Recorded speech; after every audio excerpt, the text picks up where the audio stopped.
All right, we're going to talk about who are the 24 elders.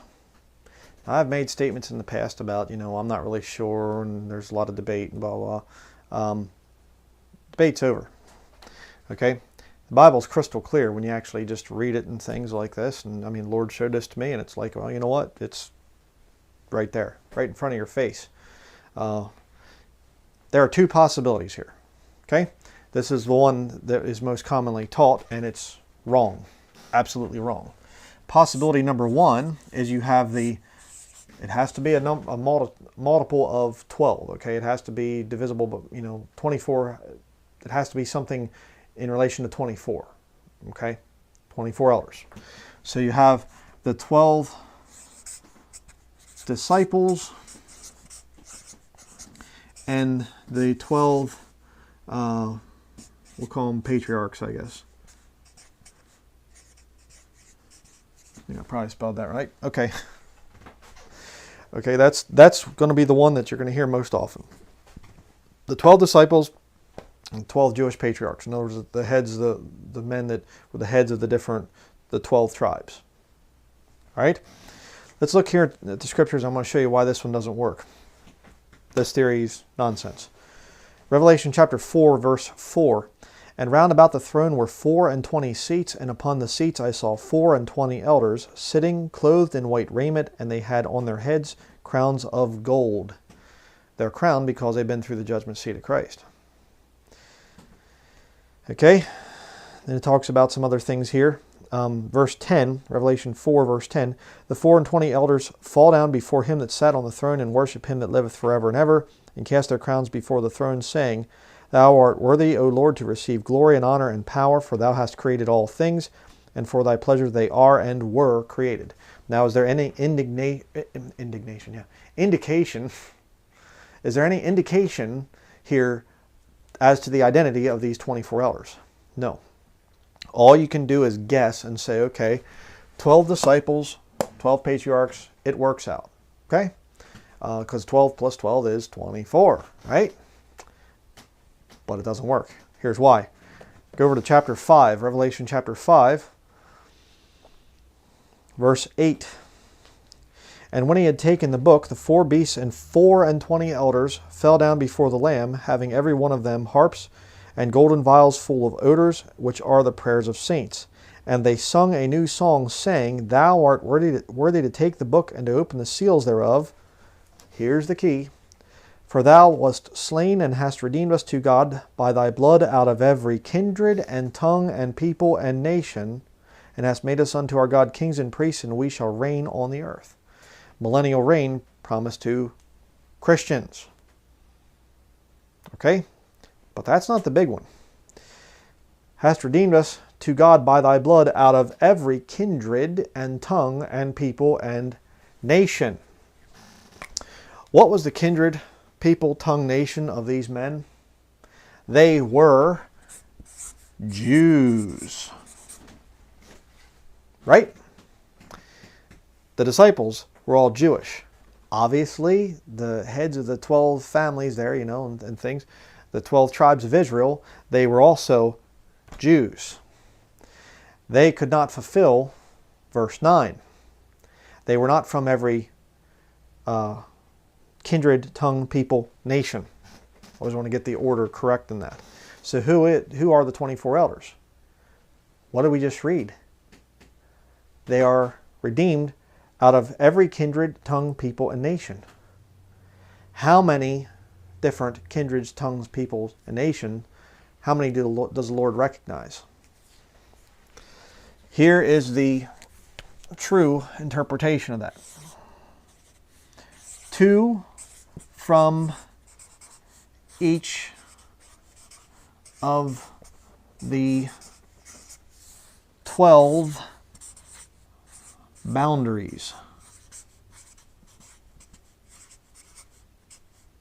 Okay? And I'll put here Deuteronomy, short for Deuteronomy 32. Turn back to Deuteronomy 32. Back to the Old Testament, Deuteronomy 32. verses 7 through 9. 7 through 9. Okay. Let me make that look a little better. Deuteronomy 32, verses 7 through 9. Remember the days of old, consider the years of many generations. Ask thy father, and he will show thee, thy elders, and they will tell thee. When the Most High divided to the nations their inheritance, when he separated the sons of Adam, he set the bounds of the people according to the number of the children of Israel. For the Lord's portion is his people, Jacob is the lot of his inheritance. God separated the nations into 12 boundaries. What's 12 times 2? 12 times 2 is 24. Right there. 24 elders. You say, well, Brother Bryan, that's Old Testament, though. It's Old Testament. God's gotten rid of that because all nations are of one blood, right? Go to Acts chapter 17. I love asking these people, they go, all nations are of one blood. God doesn't see differences in the different ethnicities and things like this. I know race is not a Bible word, so I'm not going to use that, but, nations, kindreds, tongues, peoples, there's no difference now. We're all of one blood. And I like to say to them, really? Where's the Bible say that? Get them to Acts chapter 17, verse 26, and show them the fact that they are repeating things without actually looking at the scriptures. They all only repeat the first half of the verse. I've seen this thing time and time again, and I mean, it'll be written into sermon notes and studies and whatever else. There's a weird spirit there that people don't want to quote the whole verse. Why? Because it ties right back to Deuteronomy 32, verses 7 through 9. Let's look at it. Acts chapter 17, verse 26. And hath made of one blood all nations of men for to dwell on all the face of the earth, and hath determined the times before appointed, and the bounds of their habitation. Okay? You see? So is there any question about who the 24 elders are? Not if you can read plain English. I mean, if you can read plain English, it's 2 from each of the 12 boundaries. How do you know? We'll do it one more time. Revelation 5, verse 9. And they sung a new song, saying, Thou art worthy to take the book and to open the seals thereof, for thou wast slain and hast redeemed us to God by thy blood out of every kindred and tongue and people and nation. Every one of them. And there's 24. 24 elders. So that means that there has to be, 2 from each of the 12 boundaries. Works out perfectly. And how many sons did Noah have? You had 1, 2, 3. Shem, Ham, and Japheth. You know what 3 is? Times 4? 12. So if you have 4 nations here that God recognizes, and 4 nations here, and 4 nations here, you get 12. 12 boundaries set by God way back there in the Old Testament, still binding today. Acts chapter 17, verse 26. I'll write that down for people. Acts 17, 26. Still in effect today. Something that did not change from Old Testament to New Testament. 12 boundaries. So you read the scriptures, Revelation 5:9 is clearly telling you who the 24 elders are. Now, what's their identity? How do they get to become 24, one of the elders or something? I have no idea. But it's very, very clear that God picks 2 people from each of the 12 boundaries to make up the 24 elders. Crystal clear. Okay?